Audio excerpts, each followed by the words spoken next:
welcome to another episode of the CSC. I'm your host, Lane Cromwell, and we are excited to have you. If you are a first-time listener, the reason that we do this show is because we all love sports, and there are stories that have changed our lives and have motivated us to be better, do better, and I am just excited for the show today, and you should be too.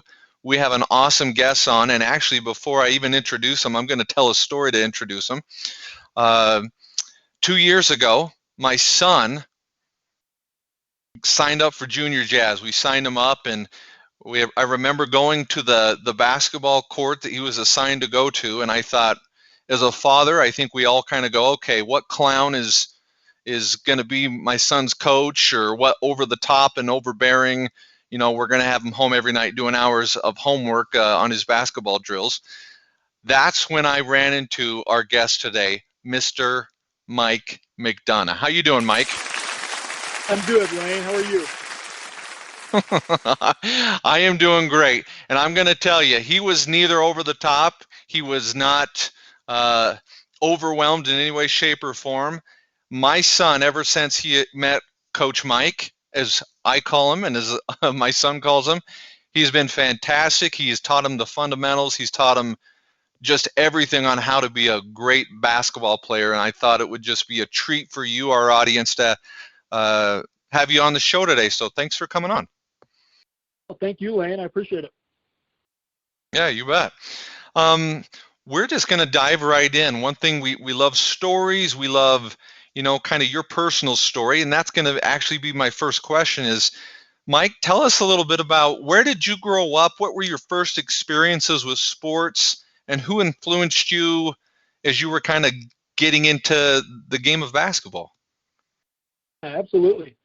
So I've been around sports my entire life. I grew up in Boise, Idaho. We've been here in Utah about 10 years now, so the rest of my life, my whole family still lives in the Boise area. And I played all different kinds of sports growing up. I loved, even in high school, I still played basketball, baseball, soccer, and golf. But basketball has always been my real true passion. My oldest sister, she's probably the biggest influence on me. She's about 13 years older than me, but I still remember going to her high school games. She also played college ball for 4 years as well, was a star wherever she played. So she really got me into the game. I remember her always coming back when I played in high school and watching all my games, and it just meant a lot to me to be able to watch her play and to have her part of my basketball journey to be able to help me out with whatever I needed. So I definitely say that my big sister, was the biggest influence I had growing up. Interesting. And how was your golf game? I always you got to ask about the golf game. Yeah, I mean, during basketball season, I didn't play as much as I'd like to. But yeah, I played varsity for 2 years, my junior and senior year in high school. So I was, I guess you could say, adequate. But have been playing a lot more lately. I actually have my own website where I'm reviewing all the golf courses throughout the state of Utah as well. It's just called the UtahGolfGuide.com. I've probably played more golf in the last year than I have my entire life. So it's been a lot of fun. Holy cow. That's why I love doing these shows. You learn things. I just pulled it up. It looks fantastic. I'm going to research more a little bit later. That looks awesome. For those of you who are listening, if you like golf, you need to check that out. That looks legit and fun. I find it fascinating when I talk to people on my back porch about, kind of sports, those kind of things, people who have taken sports seriously, they can possibly trace it back to a moment, maybe not all the time. Sometimes it's gradual, but it seems more than not. Do you remember, Mike, when you said, hey, I might be pretty good at basketball. Maybe I can do something with this a little longer than most out of high school. Do you remember a moment like that? Or? Right. For me, I didn't really have that exact moment. Growing up, I was always a good basketball player. I was very skilled, extremely athletic, very passionate when I played. My problem growing up was the height. My sophomore year of high school, I was 5'8", and there's not much you can do about your height. Really? You were 5'8"? Yep. So I was 5'8" my sophomore year, and then that summer going into my junior year, I grew about 5 inches. And my whole life, I'd been a shooter. I'd been a point guard, and so growing, it just kind of went naturally with that. I already had guard-like skills, and all of a sudden I was 5'11", and then from my junior year to my senior year, I grew another 5 inches to about 6'4", 6'5". And so my skill set kind of matched up with my height that senior year, and that's when I had a bunch of colleges start looking at me. It was a little later in the game than most people I know that play college basketball. But that senior year, I remember going before the basketball season, playing in a couple of tournaments, a couple of AAU tournaments, and realizing, hey, I'm the best player on the floor here, and I've got college scouts that are actually coming to see me. And it was at that point in time that I knew that I could play college basketball. So, yeah, it was no real singular moment. But, yeah, right around my sophomore to junior year was when my physical abilities caught up with my athletic talents. So that is absolutely fascinating.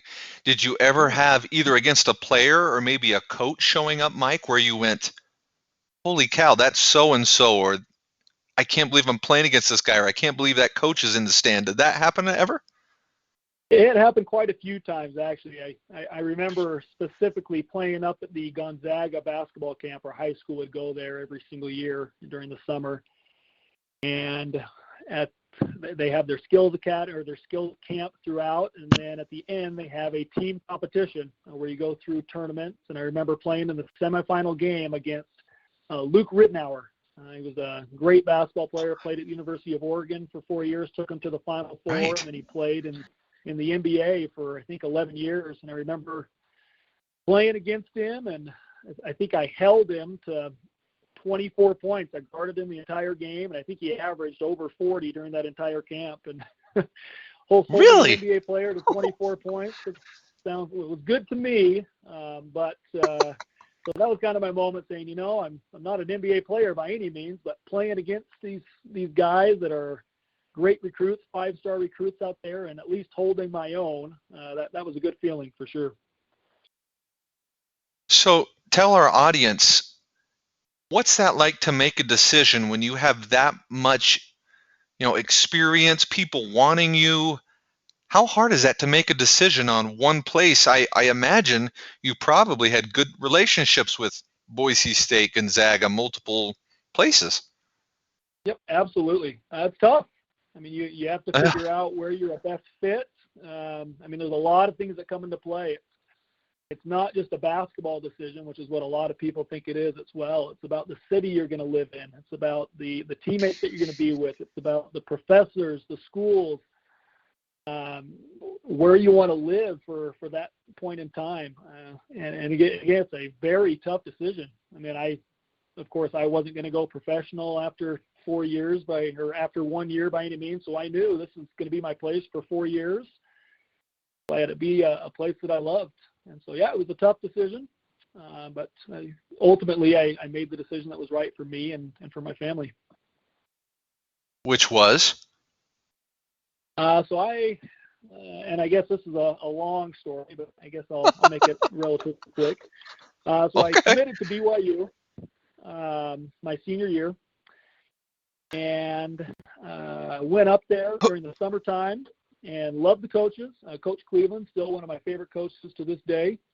Coach Cleveland, okay. And, yep, really excited to play with him. And as it came closer, probably halfway through the summer, they came and talked to me and said, hey, we've got a couple of options for you. We'd love for you to stay here. Just know our options are you can stay with the team and you can play, and you'll be probably the 11th or 12th man coming off the bench, or we could redshirt you. And then at that time, I planned on serving a 2-year LDS mission right after my freshman year. And they said, yep, and then we'd hold a scholarship for you. Or we could have you transfer to Rick's College at the time. And that was more of a feeder school to BYU. There was quite a few athletes that would go play there for a year, maybe go on their mission, and then come back and play at BYU after the mission. And me being just a a dumb 17, 18-year-old kid. I wanted to play. I mean, that was in my blood. I wanted to play without question.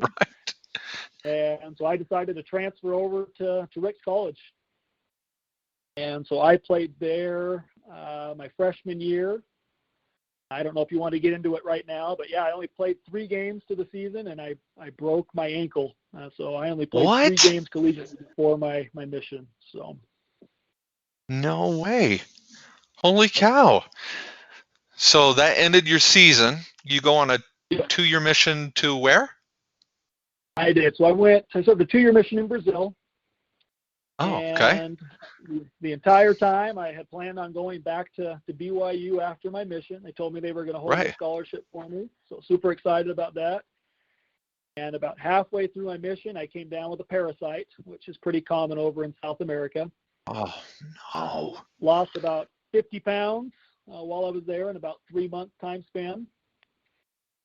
And came back, and I just wasn't physically fit to be able to play Division I basketball. So they pulled my scholarship and decided to go. At the time, it had turned into BYU, Idaho, by the time I got back from my 2-year mission. And my plan was to be able to work my way back to be able to play at BYU. And it just never happened. I still, to be honest, to this day, I still haven't gained that weight back, and this is 15 years later. Wow. So at that time, I took a job during the summertime with a security company. We went out to South Carolina, over in Charleston, South Carolina, and this was about a year after my mission. And we got to play and played a lot of pickup there, found some local talent that was there that were telling us about their D-League team that they had. And at that time, they had gone through the injury bug, and they were called the Charleston Gators at the time. And they had 2 open roster spots. And these locals were telling us that they were going to have a local tryout there to be able to see if they could pick up 2 people to be able to play on their NBA D-League team at that time. No way. Awesome. Yeah, so we headed over there, and I didn't expect much, just more of the experience, and got through the tryouts and got a phone call just a couple of days later saying, hey, if you are interested, we'd love to pick you up for the summer.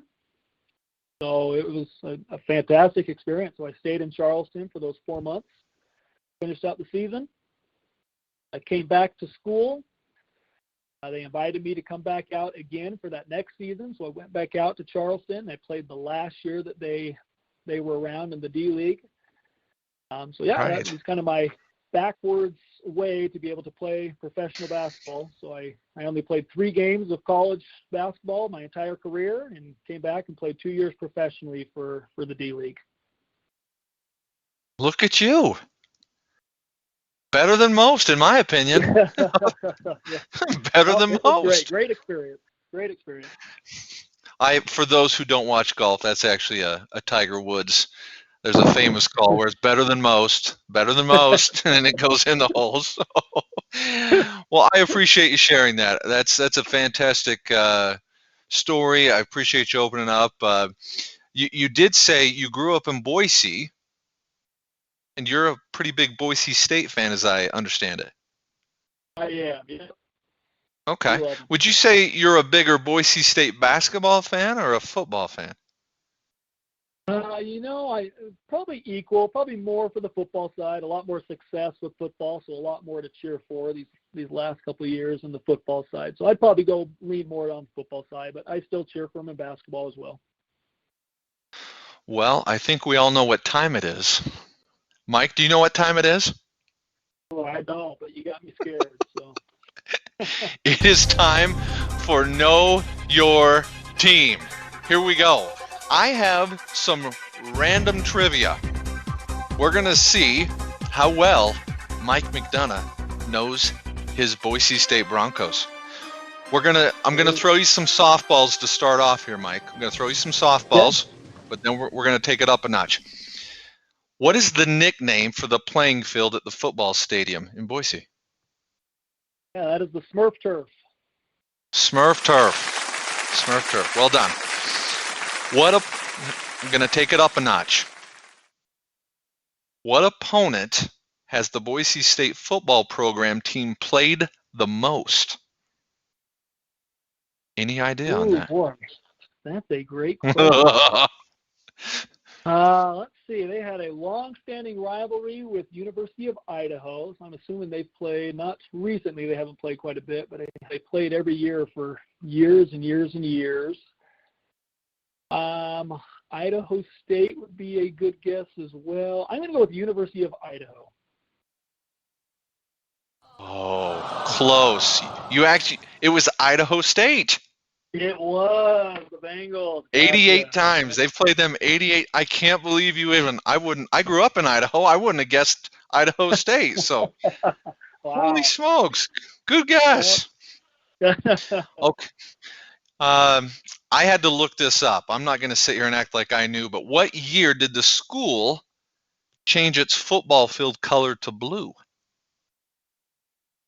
Gene Blameyer made that decision. And I'm going to guess it was in the 80s. So I'm going to say it was 1986 or 1987, right around that time will be my guess. If I could, I would stand up slowly and start clapping. Standing ovation. 1986. Oh, awesome. Well done. You killed it. Okay. If you get the next question right, we're actually going to buy you, here at the Cromwell Sports Chronicles, we're going to buy you season tickets to the football game next year. Oh, wow. Or whenever they play. So for this question though, you actually get a pick. Would you like to guess the total coaching wins or the best winning percentage in Boise State football history? Oh, boy. I'm not going to know either of them, but I guess we'll go total wins. Total wins. Okay. Here we go. So Chris Peterson, here's the question. Chris Peterson, he had the best winning percentage overall at 88% and the most wins at 92. Okay. So you went for total wins. Who was second on that list for total wins? Going to be between, thinking either Dan Hawkins or their first coach, Lyle Smith. I'm guessing he racked up quite a few wins as well. Oh, boy. Let's see. Dan Hawkins wasn't there for a long time. And then we went to Colorado after a few years there. I'm going to go with Lyle Smith. Lyles. Do you remember the name Tony Knapp? Ooh, that might have been way before my time. Nope, that does not ring a bell. Yeah. 1968 to 1975, 71 wins and 19 losses. He was second. Gotcha. Okay. Yeah. Yeah, Lyle, how many did... Well, I'm not going to lie. I'm kind of excited because I'm off the hook for the Boise State tickets. So, that was a safe bet, you bet. So safe bet on your end. So that's good. Well, let's just jump in a little bit to some college stuff, and then we'll round it out with kind of what you're doing now. Something that, we're in the midst of COVID-19. We're in the midst of Black Lives Matter. College basketball is coming up pretty soon. Would you lean one way or the other, Mike, on what do you think will affect college basketball more? Do you think COVID-19 or Black Lives Matters or something totally not related to those two? All right. No, that's a great question. I think both are going to affect the college basketball season. I really do. I think we're going to see a lot of potential protests and a lot of stuff on the Black Lives Matter front. But I think the big thing that's going to affect all sports seasons, whether it's basketball or football, is definitely going to be the COVID-19 pandemic. We've already seen the last couple of days, we've had a few college football conferences go down to 10 games. We're going to do conference games only. And the fear of canceling those games, it's very real, whether it's now, whether it's in the winter time. So if I had to pick one or the other, I would definitely go the COVID-19 is going to have a bigger impact. I agree with you. It just makes me sick because I love sports, and I think everybody in America wants to see it come back, but they also want people to be safe. So, Yep, um, absolutely. this is actually, I want to ask you a question, Mike, that came up in a family discussion. Okay. I know you're a huge Duke fan, and so I'm just wondering, would you rather, if you were a coach of basketball, would you rather do like a one and done type of team like Duke does it? Or would you rather have more of a season type squad where they trying to stay 3 or 4 years? And what kind of college coaching experience would you want if you were the coach? Oh, that's a great question. So I actually did have some college coaching experience. I was an assistant coach over at Westminister College. Huh. After that, I coached under Coach Pope. I was with his staff over at Utah Valley for a few years. Nice. And the actual reason that I left the college coaching realm and to be able to start my own thing was because I love player development. I love coaching, and I love helping players become better basketball players. And a lot of college basketball, a lot of that does happen, but I would say more than 60-70% is recruiting. I mean, you are on the recruiting trail. You're trying to find the talent that's already there. So for me, for what gets me excited about basketball, it's about teaching. So if I had one way or the other, I would either have the same kids around for 4 years to be able to coach them up for those 4 years, to have them create that chemistry over those years. And that just does it for me, is to be able to see the progress from the first day they step on campus as their freshman year to their last day as seniors, to see where they have come through learning the fundamentals and to be able to learn that as a team. So for me, no question about it, I want to be there for 4 years for those kids. Oh, that's awesome. Well, I mean, that explanation really gives me an idea as to kind of why you created Ball Out. And Ball Out is the name of the camp that Mike has created. For those who don't know, Mike, what is Ball Out and why did you create that experience for youth? Yeah. So BallOutUtah is a basketball skills academy. So we teach kids, it can be as young as in preschool, as long as they can dribble a ball, we'll have them out there all the way up to seniors in high school. And the purpose was, I kind of touched on it earlier, was about teaching kids the game of basketball. I remember when I first moved here to Eagle Mountain, I remember going to a couple of youth games. These were 6th, 7th, 8th grade kids. And I remember every other possession was a travel. I mean, a lot of these kids did not even learn the fundamentals. They didn't know about the fundamentals. And unfortunately, these coaches didn't know how to coach the fundamentals. So one of the main purposes of BallOutUtah was to be able to reach these kids at an early age, to be able to help them learn the fundamentals early, and to be able to apply them in 2-on-2 and 3-on-3 games and competitions. I think too often we see these AAU programs that go out there. They're playing 4 or 5 different tournaments and maybe even more during the summertime. And all it is games, games, games. And it's the same kids out there that are playing with the ball. The best players are going to have the ball in their hands. And the kids that are riding the bench, or the kids that are playing out there, they're not getting any better because they're just playing with these kids that have the ball in their hands the entire time. They don't have a chance to be able to practice these skills, to be able to learn about these skills.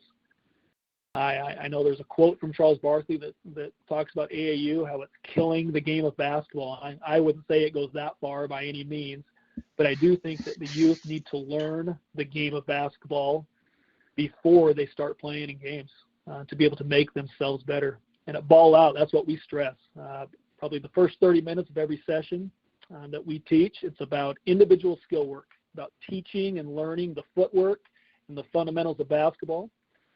Last 30 minutes, we split them up into groups, and we go 2-on-2, 3-on-3, very small groups, so that the kids can have the ball in their hands to be able to actually practice these skills against fellow athletes. So far, it's been a tremendous success. We've got nothing but praise and adoration for what we're doing for these kids and for their confidence going forward. So it's been a great experience. That's awesome. And I had a question here for you. I was going to say, what skills or skills do you see the kids need to improve on the most? But I think you've kind of talked about it. And to be honest with you, as a parent who has sent now 2 of his sons to your camp, I am telling all of our listeners right now, this camp is unbelievable. I still remember my oldest son, my 9-year-old son, in the middle of a game, he was struggling to pivot, the basic skill of pivoting. And Coach Mike would stop and say, hey, Christian, you got to do this. And it was all teaching, it was all learning. And in my opinion, that's what I love about Ball Out. And I think that's what the parents love, is exactly what you're talking about, that you stressed on, is kids need the ball in their hand to be able to learn, rather than just sitting there and watching people play and do those kind of things. So I think you're right. In the words of Charles Barkley, it's getting terrible. It's terrible. Exactly. The skills are terrible. Exactly. So, that was pretty good. Well, who are the kind of, who can attend Ball Out, Mike? What kind of, is it boys, girls specifically? Is it age ranges? Or tell our folks, what age do you need to be, or what do you need to attend? Yeah, absolutely. Yeah, so we take all abilities. We have athletes from all walks of life that have played basketball their entire lives. We have athletes that have never touched a basketball before in their lives. So we have a wide spectrum of abilities. Throughout the camp, we do boys and girls together. They're able to train together. I always tell my athletes, I don't train boys and girls. I don't train posts. I don't train guards. I train basketball players. So we lump them all together, and they learn together the fundamentals of basketball. We split them up into 4 separate groups. Our first group is kindergarten through 2nd graders, but we've had quite a few preschoolers that maybe have dribbled before that join our camp, and that's a really fun camp where we do a lot of different type of games, competition, make it a lot of fun for them. It's really enjoyable for the kids. Our next session is 3rd through 5th graders. So they lump together as well, and it's very competitive, but we also, same thing, we do a lot of games, competitions, lots of 3-on-3 on the end to be able to kind of work on the things that we stress during our individual skills sessions. 6th through 8th graders, we add those as well, and then 9th through 12th graders, those who are looking to join the high school team, or those who are currently playing on the varsity team. It's a little bit more advanced. We go through a little bit more advanced skill work to be able to teach them, and so far it's been fantastic. So those are kind of the age ranges, and gender doesn't matter with us. Right. Boys, girls, as long as you want to play, come, and we'd love to have you. So for those of our listeners who are local here in Utah, just tell them, Mike, how do they get a hold of you? Where can they go? Is it email, Facebook page? Where do they go to get a hold of you to see if they want to join a camp? Yeah, absolutely. So we do have a Facebook page, so it does have quite a bit of information on there. But most information is going to be just on our website. It's www.BallOutUtah.com. On that website, you can register your kids. You can see some past pictures of some of the drills that we have performed. You can see the times that we have our sessions, the location. It's at Vista Heights Middle School in Saratoga Springs. For those who think their kids might be overwhelmed with kind of a group setting, I also do individual private sessions. Me and my wife actually both perform those as well. So if they feel more comfortable doing one-on-one or two-on-one type of sessions with an individual trainer, we do those as well. And all that information can be found on that same website, www.BallOutUtah.com. That's great. Well, I appreciate you being on the show, but let me end with a quote here. This is a quote from BYU basketball. That's right, the basketball team that just tore apart the whole nation, having great success. Coach Pope says, Mike is a tireless worker who wants nothing more than to see others succeed both on and off the court. He knows how to make the game fun for all ages. He has a high IQ, knows how to develop players, and has seen what it takes to become a D1 college player. Coach Mark Pope. That's pretty high praise there, my friend. Yeah, thank you. I love that guy. He is a fantastic coach and even a better man. Well, again, Coach Mike, we appreciate you having on the show. If you'd like to get a camp, go to his website, BallOutUtah. We'll actually put that on our Facebook page as well, Cromwell Sports Chronicles. If you know anybody that might want to be on our show that has great stories, great background, and you'd like to hear that shared on our show, you can reach us at cromwellsportschronicles@gmail.com. But most importantly, remember, everybody out there, love your family, love your community, love your country, and always remember to catch your dreams. Coach Mike, thanks for being on the show. Everybody, have a good one. Thank you, Wayne. We got a dream. We're gonna chase it.